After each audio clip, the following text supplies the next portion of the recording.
Tens of thousands of football fans came to Highbury. Electrifying.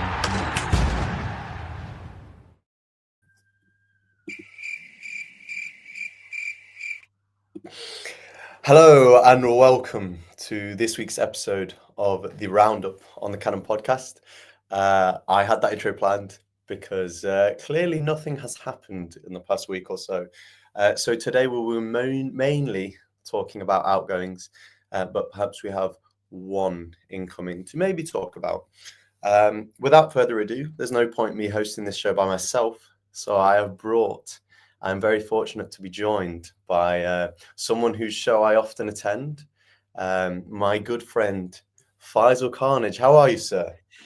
I am very well, James. It's so strange being on this side of the screen, but you are a pro and a natural. Welcome, one and all. Thanks for having me, man. You. And Faisal was messaging me before, like, what are we talking about? Have you got the presentation plan? I said, Faisal, I don't do presentations. I'm not as well planned as you. But I do have, for once, I do actually have some tweets a little bit better prepared than usual. Since I had no transfers to discuss, I thought I'd prepare some outgoings for today. But yeah, apart from Arsenal, how have you been, my friend? I've been good. I've had a few busy weeks at work. It's good old summer holidays. Kids are on their summer holidays as well, so trying to spend as much time in the office. But football-wise, I'm excited. I'm really itching to go. I'm going to the Emirates tomorrow. Looking forward to Old Trafford in just a couple of weeks' time. Mate, I'm buzzing. And you? I know. Good. I'm good. As you say, it's about time that the Arsenal come back. It's been a little bit too long, and as I will go on to talk about, the third kit has just been released. I think this is beautiful. I haven't been getting as many Arsenal kits in recent years because, as everyone knows, the price is just becoming ridiculous. It's like £85 minus 10% if you remember, of course. But I might just have to break the bank for this one. What did you think of the kits? I must be the only person on this planet who isn't moved by the kit. Like, I don't get me wrong. I think it looks nice. I think I love the color scheme. I love the combo. Not keen on the collar, not keen on the yellow sort of bit behind it. And let's be honest, James, when you're, my age and you've got a dad bod, this sort of kit, this sort of color isn't very flattering. So for me, I'm very much home kit and I love the away kit. But your thoughts? I mean, they've been flying off the shelf. The website went down yesterday for most of the day. What do you reckon? Yeah, this is my favorite. I've even had intrusive thoughts going through my head to get the authentic version, because as you can see, they've got the you can't really see in this image, but they've got a really intricate pattern, and I think on the authentic version it's raised. I just think it looks incredible. But the problem is, if I bought the authentic version, I wouldn't want to wear it because I wouldn't want to get it dirty. I wouldn't want to destroy it. There's a lot of messages in the chat. Thank you all for being in the chat. We've got quite a good attendance already. One of those kits you could wear literally anywhere. This is what I think about it. The away kit, as much as I like it, it's not that wearable. And especially, was it the neon yellow kit? Was that the away kit? It was the away kit, right? Yeah. Hang on. Why do you think the away kit's not wearable? It's just not something I could rock up to work in, I don't think. You're not gonna wear a football kit to work, but the away kit. Well, as you know, my work is university. Of course.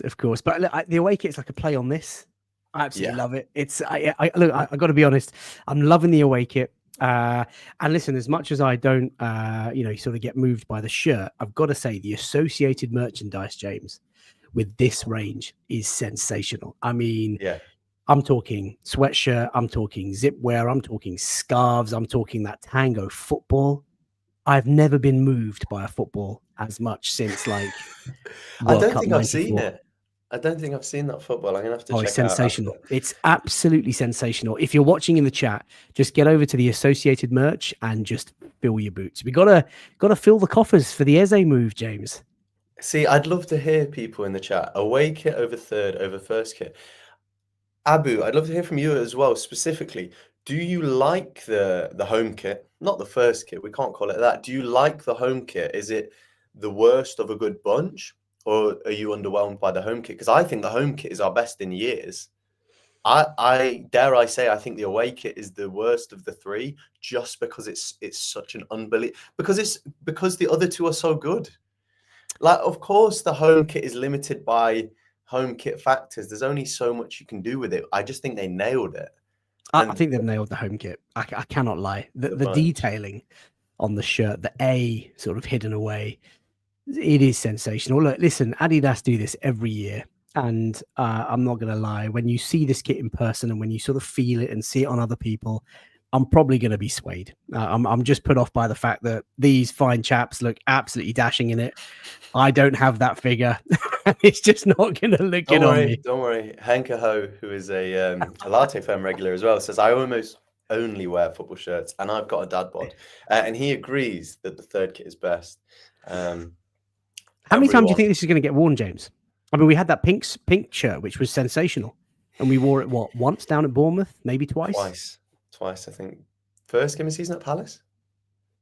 Yes. What a great memory. That was at the Tomiyasu double sending off in the first, for the yellows, the quick yellows for the throw-in, I want to say. I think it was the same game. I thought we won. Potentially. I don't know. But how many times do you think we're going to wear this season? Not more than twice. I hope we wear it more. I mean, maybe but the pink kit also was. Maybe the argument was the pink kit was too similar to the home kit. So you had to. I don't know how this works, but they found a way to milk the fans even more, and I'm all for it for once. I am all for it for once. Kieran says that was the next season. Who I believe. There you go. There you go. My ailing memory. There's a great thread going around on socials. I forget the person who's posted it, but he's posted 4 photos of his favorite Arsenal kits ever. And a lot of people have sort of quoted that on X, and they're sort of showing their favorite kits. Have you got a favorite kit of all time, James, from your Arsenal supporting life? My favorite nostalgic kit is I think it was the 2010. Was it the 2010 or the 2008 home kit? Because Fabregas was my favorite player at the time, and it just looked really good on Fabregas and Wilshere. And they had CTR 360 boots that went perfectly with that kit. And so I'd say that's my favorite home kit, paired with the maroon 021 Highbury using, of course. Oh, yes. And I'd have to think about the rest. The one you're wearing right now, I also own, and I love wearing. I don't know if I'd put it in my top 4, but it's definitely up there. Chat, okay. YouTube chat, live chat, please let us know your 4 favorite Arsenal kits, and I'll come back to this in a bit once some of the chat has come through. Anyway, on to the important matter at hand, which is, can Arsenal sell some players? Can we recoup some money? Because as far as I'm aware, I saw a graphic earlier and it was like Liverpool had made something like 130 million from sales, Chelsea 150, Arsenal like 10 million. And it significantly caps how much we can spend if we can't raise that much. I got distracted by the chat. Really good shout. Blue 02 on Omri is the best. That is one of my favorites. I mean, look, just to get mine out of the way, the black and gold away from a couple of years ago is timeless. That is a classic. That is goated. It is probably my favorite away kit of all time. The blue 02 from 2002-03-04, Thierry Henry, hat-trick at Roma. Oh, I mean, I wear that to match days every match day. And I love the gold. I was wearing that last night on the Latte Firm Daily Grind. The gold sort of Sega with Piro 7 on the back. Oh, mate, magical kits. Oh, it's bringing back so many memories. Anyway, sorry. Yeah, and we cannot go through this conversation without talking about the Bruce Banana. Do you remember at the time what the reaction was to this kit? Because I feel like that has aged well over time. Surely it went down strangely when it was first released. I mean, you've got to obviously bear in mind that the first time round it was released, there was no social media, right? So we wouldn't have had the hype, wouldn't have enjoyed that sort of the release and the launch. It would have just been you pick it up at the shop and you sort of wear it on a match day. And I'm sure people fell in love with it. And that's why it's so timeless. And that's why Adidas have redesigned the great shirt that it was. But like nowadays with social medias, they have that build up, they have the hype. You see the photos straight away, the players are fashioning it and modeling it, and you just get carried away, don't you? Yes, fair, very fair answer, very fair answer. Right, as I say, on to sales, and we'll come back to some of your suggestions for kits. But yes, Handsome FC just need to sell kits, no need to sell the models. Speaking of, Calafiori is in every single kit announcement, and he's injured again. It is getting really frustrating. I don't know. It will be a concern come the end of the season if his availability isn't sorted out, because ultimately, as good as a footballer you can be, if your availability isn't there, as they say, availability is the best ability, then we're going to have to work out what we do in that left back or left centre back position in future. And perhaps that is why we'll come to our first rumour. Perhaps that is why we are very hesitant to sell Kivor, because Calafiori, as one of the left centre back options, is not available and not ready for us. So, regarding Kivor, would you sell him? And if so, for how much? I would sell Jakub Kivor, James. It's probably not going to be a very popular answer. First of all, I've got to say, what he did at the back end of last season, we cannot forget that. He came in, steady Eddie, really, really good performances. The reason why I'd sell him, James, is because I don't think he's ever going to oust Gabriel or Saliba. And that's obviously fine because that's not what he was bought to do. But when a player has played so well and he's put himself almost in the shop window, I think Arsenal, and you talked about it at the start, why is it so difficult to sell players? You've got to sell players while they have value, and you've got to sell players at their peak. I don't think, subject to injuries this coming season, Jakub Kivor will get such a long run in the team again. I think he goes back to being on the bench. I think he goes back to maybe playing cup games or the odd game where there's niggles or suspensions, hopefully not too much injury. So I think his value is high now. And, I'm pleased that we've turned down a 27 million euro loan move with an obligation to buy. I think he's worth more than that. We paid 25 million pounds to Spezia when we bought him from Serie A.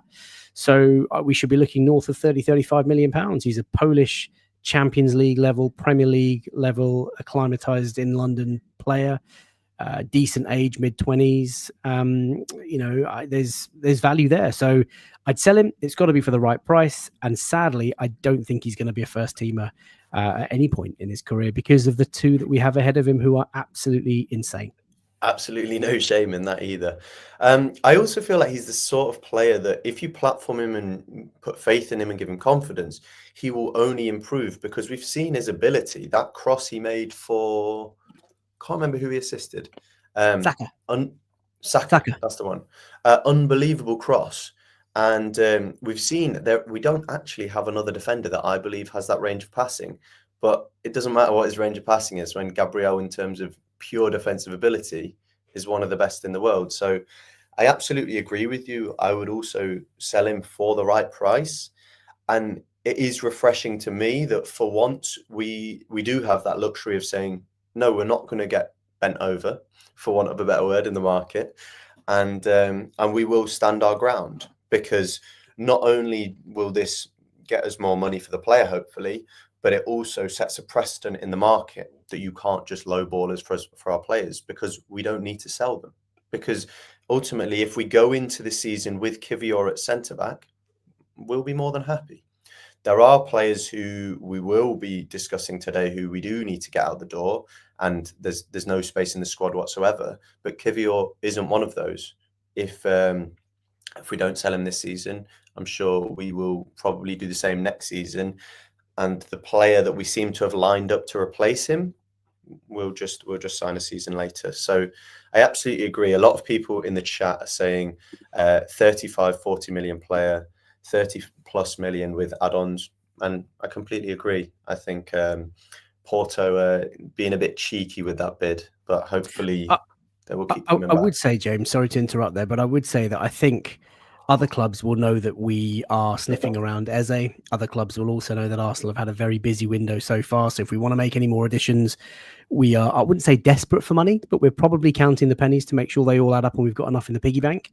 So look, clubs are going to lowball us. I appreciate Andrea Berta for sort of, hold your own, see it out for another week or two. We're not desperate to get this 7th player. So if we can get a bit more value, it's worth doing. But yeah, for me, my apologies, chat, but Jakub Kivior, got to go. Sell high. To be fair, I think the general sentiment is the same. I think most people are suggesting we'd sell, but just for the right price. Sell Zinni, says Mohammed Zakaria. And while we are here, this is a double one because I couldn't find one specifically talking about Zenchenko. But Ben Jacobs reported that Fulham have made an approach to sign Zenchenko alongside Reece Nelson. And I must say, we've got to appreciate Fulham as our as our sister club, because at the moment they are, well, there's a lot of talk about Fulham signing our players. There's not a lot that seems to be happening, because this was a week ago, July the 30th. Not much has moved since then. Do you think they'll sign him? If they sign him, where will they play him? Because I believe their captain, Anthony Robinson, and one of their best players is already at left back. Do you think this could happen? I hope it happens, James. Whether I think it could happen or not, maybe. For me, the bigger picture is there are some players at Arsenal who are just on really high wages and are settled at life at Arsenal. I had Sam Dean on Latte Firm just a couple of weeks ago, and he sort of really explained to me why it's so challenging for Arsenal to sell. So if you think about us as a club, there's not many clubs to go above us, and there are lots of clubs to go below us, but a lot of them tend to be out of London. Now, when players come to Arsenal, it's well known that they're supremely looked after. From a player liaison perspective, from a comfort perspective, they are paid really high wages. You've got academy boys earning 80, 100 grand when they come out of sort of Hale End. Reece Nelson on screen, he's on 100,000 a week. Eddie Nketiah was on 100,000 a week. So there's a precedent there for younger players earning lots of money. Established players, Zinchenko, I think, is one of our highest earners. And so when you've got that money, you've got the lifestyle, you're at Arsenal Football Club, you're settled in London, one of the greatest cities in the world, it has to take a lot for you to want to move away to the Midlands or to the Northeast or to the Southwest of England, or maybe even a different country. And if we take Zinchenko as the example, because you've just mentioned it to me, this guy's got a year to run on his contract. He's got a family. He's probably settled in London. They probably go to school in London. He's living the life. If he sits out another year, he can walk into any club, any country, maybe even the Middle East, and go and secure whatever money he wants. So it's challenging for Arsenal to sell. And I think Zinchenko, in his case, James, finally on him, look, he's on north of a couple of £100,000 a week. So 150,000. I checked. Oh, is that right? This. Okay, so my apologies. £150,000 a week. It's a lot of money for someone to, like Fulham. Are they really gonna part with 10, 15 million pounds plus that wage on top? Can they afford to do that? And whether he plays there, I like Anthony Robinson. I liked him about 5-6 years ago. Maybe he'll be the understudy, or maybe they'll think about using him in midfield. So look, I hope it happens. I'm not sure if it will, but it doesn't surprise me that London clubs seem to be circling, or London clubs seem to be linked to our players. Yeah, as you say, it's a really difficult situation, because if he is to stay in London, Chelsea aren't going to have him, because we buy Chelsea players, they don't buy our players. And then below them, Brentford, the wages they give the highest players are absolutely nowhere near 150k. So it does seem that if he is to stay in the Premier League, it will be on either reduced wages, and we'll have to find a club who are available to sign him. It feels to me like this is an opportunistic deal from Fulham, where they feel like they will say, look, we can't afford his wages, but if you give him us for, let's say, 10 million, then we'll sign him, and we'll work out from there. He'll get less wages. We'll give him a bigger signing on fee. But as you nicely put, it's very difficult to ship these players. And I think currently it feels like a big waiting game from Berta, kind of mapping out what possibilities there are for these certain players. And as the window comes to a close and teams become more desperate, we will see a lot more movement. And I think right now he's kind of got a list of all the clubs that are interested, of all the offers that they'd give. And we're going to quickly see him go to these clubs saying, okay, we will cave into your demands. But I don't think there's so much a desperate rush as people think right now. On the topic of Reiss Nelson, while he's here, on July the 26th, which is now almost 2 weeks ago, Ornstein tweeted, Fulham are in advanced talks to sign Reiss Nelson, discussions for 25 centre on loan plus buy/obligation. This is a really fascinating deal because it says close, but not done and work needed. We've not seen anything since then. Any idea why this is the case? I think it's probably a conversation around whether they loan him and how much it might cost. They want a loan first and foremost. He was on loan last season, only started 12 Premier League games, obviously had injuries, so there's probably a weight or a nervous check around fitness and what sort of value he might add. He was quite impressive actually in that cameo appearance that we had out in Asia this summer. There was a game where we sort of tried so much against Spurs, and then he was it Spurs? Where everyone was like, you only played 5 minutes and he looked like our best player. Reiss is another complex one. He's on high wages. He loves London life. He enjoyed his time at Fulham, although he didn't really get out a full season. So it's a bit of a risk for Fulham to go in and just offer loads of money. I think El Perdedor has also suggested that the link with Raheem Sterling, and I don't know if that's sort of mind games to maybe force Arsenal's hand, but yeah, it's just another complicated one. How much can Fulham really afford to cough up in terms of fee and pay him £100,000 a week? Because Reiss has no reason to move. He could stay if he wanted to, at Arsenal to earn that money on the bench. I think, as you say as well, it was difficult because we ideally will want to get rid of him on a permanent deal, but Fulham will be apprehensive because they'd rather loan him, see how his fitness holds up, and then sign him at the end with an option. But that really doesn't suit us. And I even think that if that does happen, Fulham will get themselves a good deal, because I think Reiss is much more than a 15-20 million player, which is as much as I think we'll get for him. But I think he will prove a lot of people wrong with how he performs there. Maybe after Smith Rowe for 35 million, they feel like they've been burned by us. But I think Reiss has a lot to offer at Fulham. And just on to your point about kind of these young players who were on significantly high wages, I think a difficult situation was when we were in 8th place, we couldn't afford to lose these guys. So we got almost held for ransom by Reiss and caved in and gave him 100k a week. Hopefully, you'd like to think that in a situation like now, we would say, you know what, we don't need to be held for ransom by someone who isn't a Saka or a Saliba. Thanks for what you've given us, but here's the door, and replace him with someone else. But I gotta say, James, yeah, absolutely right. I think the agents know exactly what they're doing. They know that Arsenal are a club that want to hang on to talent. They don't want to lose their Hale graduates. Eddie Nketiah, exactly, you just mentioned that point. There was a time when we offered him a really lucrative contract. There were a few of us that were like, what the hell are we doing, giving him a 5-year contract on 100,000 a week? And it was to secure some value. And we managed to get 25-30 million out of Crystal Palace, whatever it was. Yep.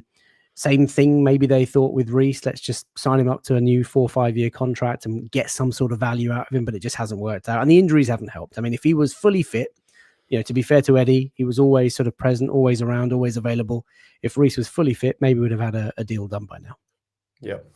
And as a few people mentioned in the chat about Sterling to Fulham. Oh, God, I don't know what to say. Did Willian end up at Fulham as well? He did. But Willian was a bit better at Fulham. Willian was better at Arsenal than Sterling was at Arsenal. Sterling offered, he was Nathan Butler Oyedeji standards. He offered nothing. I cannot fathom why they are interested in this deal. And once again, Chelsea are going to get let out of jail for free with an absolutely ridiculous deal. I can't explain it, James. Nope. Raheem Sterling, for me, when we signed him, I tried to understand what value he would bring. Like I tried to understand with David Luiz and Willian when we signed him, the experience, and they've won it all, and he's going to be a great impact on the dressing room, and he's going to be good for the academy boys coming through, and he's going to be fantastic at Colney, and maybe this is a season that he comes good. And when I think about that statement that he made in his video, you're going to see the best of me, it sort of sends shivers down me. Like, he is probably up there top 3 worst signings of the Emirates era. Like and I find it galling when you think about Edu's interview. That typified the Moments whole after we'd signed situation. him, like, it was mental. Like, he just sort of said, he's not the guy that we wanted, but we've sort of nabbed him anyway, which kind of just summed it all up. So a disaster signing all round. Hopefully he ends up hopefully just stays at Chelsea, because he's still like 2 years contracted there on a really high wage. So yeah, it's mental. there Chelsea, you go. Arsenal to Fulham is the Silk Road. It very Don't. much is, and we need to stop doing that. It's actually funny. The Sterling deal was announced when I was on my 100-kilometer walk from Brighton to the Emirates. So this was in the evening. So it was about 12, 14 hours into the walk, completely delirious by this point. And just see that we'd signed Sterling. And I don't know, I needed something to latch onto. So at the time I was quite excited about it for no good reason, because it didn't make sense. I know we tried to make the best of a bad situation, but you'd like to think that we're not going to end up doing that this summer. We've been a lot better prepared, and hopefully we secure Eze, Rodrigo Leao, whoever it is, and not end up loaning someone from our rivals. It didn't make much sense. But on to, I believe, the penultimate outgoing. And this one is a really interesting one, actually, for me. And a slightly different situation, I believe, to the Nelson and Zinchenko deals, because I don't think Vieira's wages are particularly high, which opens up a much larger market. And we've heard various West Ham, Stuttgart, Parma from Italy interested in him. So yeah, how do you feel about the Fabio Vieira? Clearly, he's on his way out. What are you expecting in terms of this deal? Yeah, listen, I'm quite sad that this one hasn't worked out.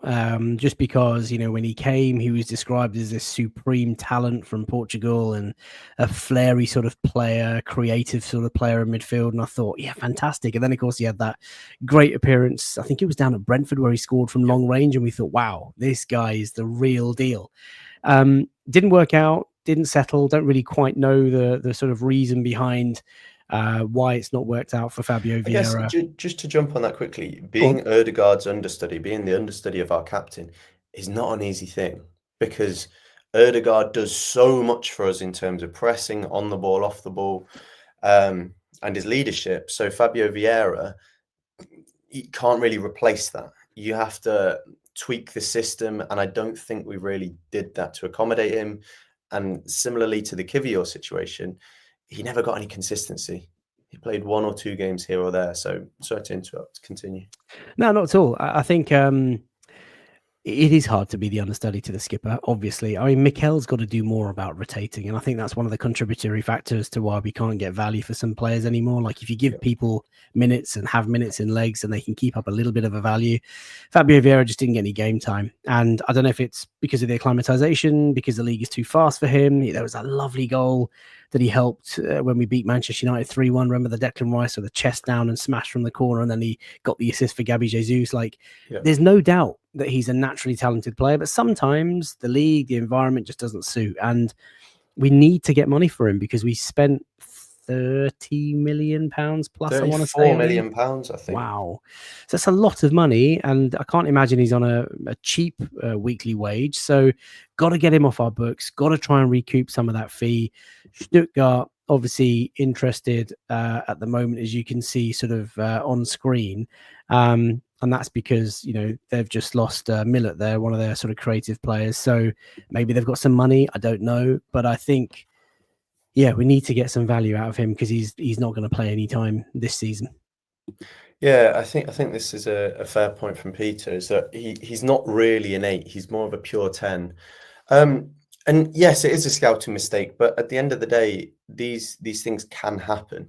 It was an expensive scouting mistake, but a lot of other clubs get away with far bigger mistakes. And Arsenal, because we don't sell very well at the moment as well, get punished a little bit more. But I have no significant regrets about the deal. It's just a shame when I do feel that that position is probably the easiest, and there are so many players who can. There's your Eze's, Paqueta, all of these guys who have been available for years now, potentially. And we did take a risk, and we have a bit of a habit of that. Similarly to the Madueke situation, I hope we're all proven wrong, but we're looking at the left wing position, thinking we're making an experiment again. And should we be doing that, or should we be signing a square peg in a square hole, or a round peg in a round hole, and getting a Rodrigo or Leao? And of course, it is far more complicated than I'm making out. But sometimes in Arteta's era, I think we have overcomplicated situations and taken unnecessary risks that have backfired. But if we can recoup £30 million, I think, or sorry, it won't be £30 million, €30 million or £25 million, then I don't think it's been a terrible situation all in all. So yeah, it was a risk that didn't pay off, but we move on. And the last sale that we will discuss is probably the most complicated of all, Gabriel Jesus, which was first mentioned, I believe, or around the time by both of our good friend Hand of Arsenal, or formerly known as Hand of Ozil, who mentioned Andrea Berta was exploring the potential sale of Gabriel Jesus this summer. As we know, clubs in Brazil have been interested. I believe 1 or 2 clubs in Europe. Do you think this is the right thing for us to do? Do you think we will be able to offload him? Because I would be impressed if we do. I would be amazed if Andrea Berta is able to move Gabriel Jesus before the end of this window. Sadly, I think it's the right thing to do. I think he's a very, very talented boy. I think there are things that he's done on that pitch when he first arrived that I thought, wow, this guy's the real deal. He's going to elevate us. And sadly for him, and sadly for us, injuries have absolutely plagued his career. He just can't seem to get a break. Sorry, no pun intended there. But like, if there is a chance to move him on, you know, he goes with our blessing, because all he wants to do is play football. You can see he's a very emotional guy. Football means the world to him. It means his life. He's got football tattooed all over his body. And you just think, you know, this is a guy who could have just been such a special player, James. So it's unlikely that he's ever going to get a full season at Arsenal. I think, you know, you've got to call from the sample size that we see over the last few years, he's not really completed full seasons. So if there's any sort of deal to be done, so maybe get him back to his sort of home country, or maybe in a slower, less intense, less demanding sort of league, maybe in Europe, then, you know, he goes with our blessings, and you know, we wish him obviously all the very best. But I'd be very, very surprised if Andrea Berta can shift him while he's injured in this window. It breaks my absolute heart, because those first 13 games that he played before injury at the World Cup genuinely was one of the best periods of form that I've seen from an Arsenal player in my living memory. He transformed the way we played. And a lot of people talk about that period and will say, why don't we play this football anymore? Because we had this player that nobody else can recreate. And you could say, oh, we should sign this at striker. I've not seen us be linked with a striker. I don't know any other strikers who can recreate what he did. So as much as we can shrug our hands and say, why don't we play such fluid football? We had such a unique talent who elevated us to becoming title challengers far sooner than we should have been. And unfortunately, things didn't work out. But we just got to appreciate what he gave us. And this is one of those situations where a lot of people say it was a bad signing. I don't think it was a bad signing. I think the outcome ended up poorly, but I don't regret signing him for 45 million. I think about that in modern day's market. That's absolutely nothing for a player of his talent. I think with hindsight, and everyone's always clever with the 2020 vision looking back, right? Thinking, well, he's not played much. He got loads of injuries and obviously wasn't worth the money. Every player that you sign, James, is a gamble. And when they pass the medical, you buy them in good faith, thinking that they're going to be available, they're going to play, and they're going to be part of the team. You cannot control, certain injuries like that. You can control soft tissue injuries, and we've learned all about that last season. Hopefully, Mikel learns from that. But the injuries that he's had, it's just awful fortune for him. And yeah, we're all sat here thinking, yeah, if we wasted 45 million quid on him because he didn't play much football. Yeah, I mean, we know that now, but like at the time we were so excited. And like you say, those 13 games that he played, we were all off our seats going, holy moly, this guy is the real deal. How did City let him go? So look, I don't want to look back negatively on Gabriel Jesus' time just because of everything that I've sort of mentioned. There are some players that you're happy to move on, some players you're desperate to move on. We need to move him on just because we want to raise finance and get him off our books from a wage perspective. But this is a kid who I say kid, I mean, he's much younger than me, but this is a guy who just wanted to play for Arsenal, and he's supremely talented, and I hope he gets the fairy tale ending to his career. Yeah, and one of my Gabriel Jesus highlights, he did a lot of things in the few games, but that day against Man United, not the first goal, it was his final goal in the game, 3-1 final 3-1, where he sat down Dallo. Wow, more than sat down, he sent him on holiday. Chips. And the whole stadium went absolutely mad because there was such angst. Even after the first goal, there was such angst among the crowd. And that was the release in something like the 97th minute. Incredible. Mate. Was it? Which end was it of the ground? It was the North Bank. Wow. Yeah, I remember it vividly. I remember United getting on the break, Garnacho going through and scoring. And of course, in the stadium, United fans going absolutely wild. And we're all thinking, oh man, what a devastating blow to lose to United. Yeah, and then obviously, the VAR, because in the stadium they don't show the VAR, but they had the sort of VAR sign off, and everyone's like, maybe, this is a bit of luck, and we're thinking, right, salvage the draw. Then of course the goal gets disallowed. Then we get the corner, Ødegaard whips it in, Declan Rice, big chest, just chests it down, smashes it bottom left corner. Euphoric scenes in the North Bank, right? Hairs on my head up standing, and then the ball, United are working their way. They're 2-1 down. They're going long into the box, and then we get possession, and it's played beautifully. If you watch that goal back, I implore all of the chat, just go and watch the highlights again, because it was like almost Wenger ball, the way we broke, like 1 touch, 2 touch, 3 touch passes. Fabio Vieira with a delicate ball through, and then do you know what? The rest of it, James, is slow motion. Gabriel Jesus takes the ball. You see Dallo just sliding across, and as he stops, you hear the crowd, that sort of pre-cheer before a goal where they're like, go on. And it's like, yeah. And everyone's going nuts. And I'm upside down, row 7, row 8. I'm at the front doors of heaven. Mate, I will remember that day. Football is about moments for me, James. I know we've won nothing in terms of Premier League and Champions League over the last sort of 15, 20 years. But you have to enjoy those moments in isolation. And that very moment, that win, I remember coming out of the stadium, everyone was feeling so big, chests out, tapping our badges.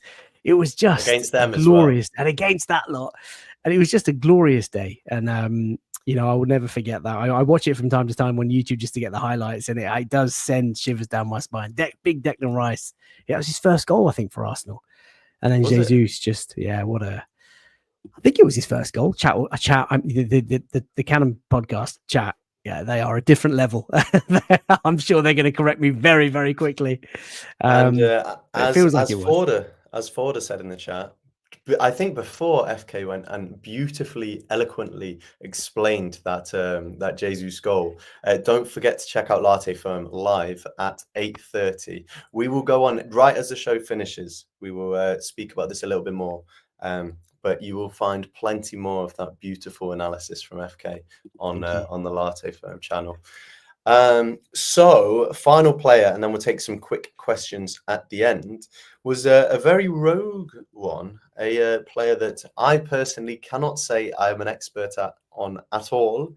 Jeremy Jacquet, however you say it. I don't speak Jacquet. Yeah. Ne parle pas français. Also probably wrong. And Fabrizio Romano tweeted, Arsenal already made an approach for Jeremy Jacquet as new defender in case of exit of Zenchenko or Kivor. As I kind of alluded to earlier, this feels like, interestingly, he puts in the bottom line, Arsenal are keen on him also eventually for 2026. So if the right bid for Kivor doesn't come in this summer, I think this is the contingency plan regardless for next summer. Do you know anything about him? What are the chances you think of this happening, bearing in mind it hinges on Zinchenko and Kivor? I love the fact that we're interested in young defenders again. Young Frenchman reminds me a lot of obviously William Saliba. Played 11 times for Rennes last season. France youth international, centre back predominantly. If we can get this guy, and he's highly coveted. If you follow Ben Mattinson, I mean, if everyone must be knowing who Ben is. He's done the thread. He's a very talented boy, and look, I don't expect him to join Arsenal and be a Premier League regular, but I love the fact that the club are thinking about life beyond the big juggernauts that we have, because at some point, you got to progress, you got to, succession plan. And Arsenal used to be really good at this, where we used to sort of hoover up top young French talent from across the world. So, this is the sort of signing that I think we should do. Hopefully not at the cost of any other sort of incomings. If it's not to be this summer, let's declare our interest. Let's make sure we move, and let's try and secure it for next summer. But look, 20 years of age, France youth international, similar footsteps, similar journey to Saliba. Maybe we buy him and loan him back out again. I'm all for it. But I got to be honest, James, I can't recall seeing him play. I've not watched many sort of compilations, so I couldn't talk to you about his football style, but profile wise, yeah, right up my street. Yeah, and an interesting point we were making earlier about kind of contracts and wages in terms of having the backups on suitable wages. These deals and Mosquera type deals do represent players who will be on the lower end of the wage scale. And if they grow into their potential, then they will be rewarded accordingly. But it does mean that the squad structure doesn't have backup players on 100 and 150k a week, which gives you much better shape, and which does mean then if he wants to move somewhere for starting minutes, then we have the luxury of saying, well, he's on 50k, so you've got no excuse to try and knock down the transfer fee. Not that I'm considerate talking about selling this guy before he's even come through the door. But yeah, it is super exciting, and it makes sense to me. Someone in the chat, I don't know where he's gone now, said Paul James, who I believe is also a Latte Firm regular, Jacquet has just signed a new contract and Rennes say he's not for sale. Understand, but for Arsenal, for these reports to come out multiple times from multiple sources, then I believe there must be some truth to it. And with that being said, I will allow you your first Cannon rating scale go. Jeremy Jacquet, in terms of the transfer happening, we'll say this summer, what do you think the chances are? Oh, mon ami, it makes a very fun story. I think, if I'm being honest, it's a terrible Polish accent. Sorry, the French people. I think it makes a fun story because it's Arsenal, it's a young French defender, and if he's managed to nab a new contract out of it, then good for him. But I would say it's got legs for next summer. So it's a mix of the two options there for you, James. Yeah, I will agree and disagree. I think it's got legs for this summer. Ooh. Because it feels like, well, Fabrizio tweeting, if I bring it back, I've lost it now. Fabrizio tweeting, in case of exit for Zenchenko or Kivor, surely one of them's out the door. And if that is the case, then Fabrizio's tweet insinuates that Jacquet, we will push a little bit harder for him. So we'll see. It's only a 3 on the Cannon rating scale, but it is, as you say, it represents an exciting deal and something that maybe we won't realize the significance at the time now, but in a few years we could say, wow, I'm so glad we were proactive in the market and not reactive as we so often have been. Don't know. Can we talk about Sambi? No, unfortunately, we don't have time for Sambi, but hopefully we find a club for him because, what a weird, I don't know. 1 year to go on his contract. He's not going to be sold. It'll be loaned and then he'll be released on a free into the wild, I think, sadly. The hype around that deal in the first place, because company called him the second coming of Yaya Toure. I know. And he just kind of disintegrated into the shadows. So we'll take some quick questions quickly, but while I wait for them to come through, FK, can you tell people where they can find you and what you do on the Great Latte Firm? Oh, that's very kind of you. So, chat, ladies and gents, boys and girls, if you've never heard of me, get on to socials and check out Latte Firm. Latte is in the coffee and Firm is in football firm. We are a YouTube channel that has been going for 3 years. We do match reaction videos on a match day after a game. Obviously, we do the daily grind over the summer. So lots of different guests I host, and I'll have journalists, people that you know from socials, other podcast hosts. And tonight, in about 15 minutes, I've got former Arsenal player and current broadcaster Adrian Clark, who's joining me to give his thoughts on the one piece that is missing from the Arsenal squad to have a sterling season next year, and to get his thoughts on Arteta and his expectations for the new season. So, Latte Firm. Thank you very much for your Thank you. explanation. And yeah, I can vouch. Excellent channel, and I do often appear on there, so get over there. You do. Still a guest. Right. Still a guest. A few final comments to wrap this up. James, where is the main pod? Sorry, Dead Zeppelin, I haven't been ignoring you. I don't know. I can't speak on behalf of Alex, so hopefully it will come. These are not the standards, honestly. The next few days. Alexander Moneypenny, what are you doing? Well, I believe there might be reasoning for it. The reasoning for that, I don't know. So go easy on Alex. 2 more comments we will end on. Does the Jacquet push signify that Arsenal have more money available than we believe? As I, the money we get from Zinny will not cover his fee. Also considering Eze. I think my quick answer to that is we don't really know how much Arsenal have. No one ever knows. If they're trying to secretly operate and trying to get a good young player over the line, maybe they'll dip deeper into their pockets. But I think the interest in Eze is real. I think we're going to hopefully do something and get over the line. I think we're just playing the media stories and trying to get 1 or 2 out. But yeah, there probably is money. Not sure how much he's going to cost, to be honest, James. Also, with the way deals can be structured nowadays, it might be 6 million over the next 6 million times 4, 25 million over the next 4 years. So it doesn't necessarily represent a significant outlay, unlike the Eze deal, which would Palace want 30 million immediately. But we almost got through an episode without mentioning Eze, because he's been discussed in the last 5 episodes now. And final question from Lucas Pedersen. Sorry if I missed anyone else's questions. Sambi, Zinny, Jesus, Martinelli, Trossard, Nelson. How much could we get for them realistically, in your opinion? We'll talk about this on the whole rather than individually.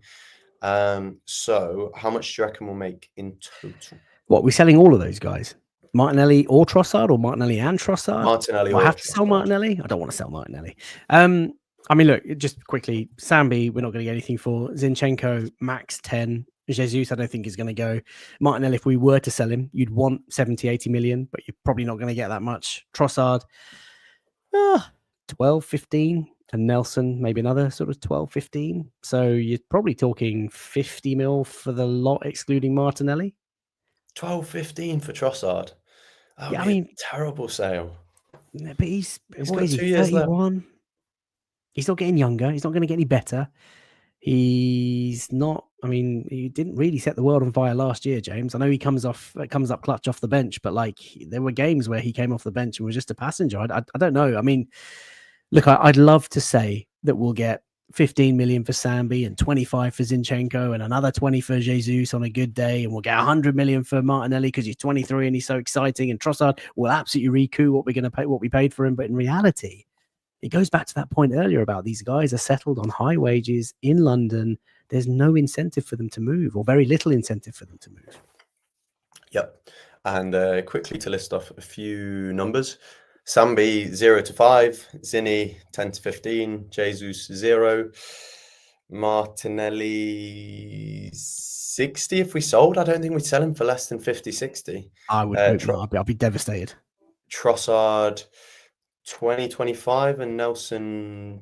You think we'd make profit on Trossard? I think he's worth 20, 25 million in this market. Shoot me. Not a chance. We will wrap things up there because, as always, I have gone over the 30 to 45 minute mark. But I have left it perfectly that people can go get themselves a snack for the snack check on Latte Firm, and come back in 10 minutes if you're not all podcasted out. And you will have to pretend that you haven't just been listening to Faisal speak for the last 50 minutes, and hopefully haven't touched on all of his topics. So as I say, thank you for being here, Faisal. It is a pleasure to host you for the rare opportunity. And thanks for everyone in the chat for keeping it Arsenal. See you later. Tens of thousands of football fans came to Highbury. This was one kind of queue the ladies thoroughly enjoyed. Electrifying! Electrifying! Inspiration!